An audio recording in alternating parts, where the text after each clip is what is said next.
25 जूनला मुख्यमंत्री एकनाथ शिंदे कोल्हापूर दौऱ्यावर जात आहेत। मुख्यमंत्र्यांच्या दौऱ्यादरम्यान 16,000 रिक्षा संपावर जाणार आहेत। पासिंग दंडाविरोधात रिक्षा आणि टॅक्सी वाहनधारक समिती आक्रमक झाली आहे। पासिंग दंड त्वरित रद्द करण्याची समितीची मागणी आहे। सोमवारी रात्री 11:30 ते मंगळवारी संध्याकाळी 5 वाजेपर्यंत कोल्हापूर जिल्ह्यातल्या रिक्षा आणि टॅक्सी बंद राहणार आहेत। बंद आंदोलन करून संपावर जाणार असल्याचं म्हटलं जात आहे। कोल्हापुरात जवळजवळ हजारो रिक्षांचा मोर्चा निघाला, खरडाभाखरा आंदोलन झालं, पण अजूनही शासन जागे झालं नाही।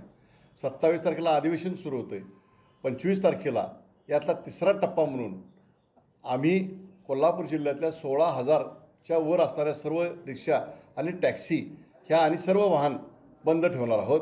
आणि त्या 25 तारखेला महाराष्ट्राचे मुख्यमंत्री कोल्हापुरात येणार आहेत।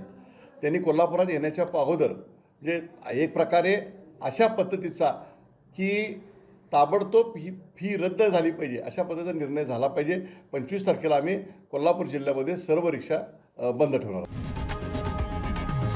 लोकशाही मराठी ऐका, पहा, जागरूक रहा।